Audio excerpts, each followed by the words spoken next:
अम्मी ये क्या कर रही हैं? मेकअप कर रही हूँ और क्या। लेकिन क्यों? आपको क्या एकदम सूझी है? भैया अब मैं एक मशहूर मॉडल की माँ हूँ। अम्मी पहले भाई को सही से मशहूर तो हो लेने दे, आप अभी से। और वैसे भी भाई के मॉडल बनने से आपका क्या ताल्लुक? मैड तो नहीं होगी तू? भाई बेटा किसका है? उसके साथ कहीं बाहर जाऊंगी तो सरझार मुंह फाड़ तो नहीं चली जाऊंगी ना, इसलिए तैयार होना मैं पहले ही सीख रही हूँ। तुम्हारे बाप ने तो खैर से कभी कोई ढंग की चीज ला कर नहीं दी, वरना मेरे साथ की औरतें इतना इतना मेकअप करती हैं ना। और वैसे भी ये तो औरतों के राइट्स है ना। राइट्स? हाँ हाँ वही। अब तुम देखना दुनिया कैसे जलेगी मुझसे। क्यों?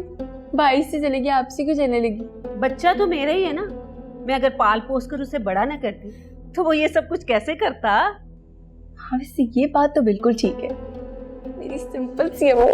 हाँ अब तो माँ पर तुझे भी प्यार आएगा।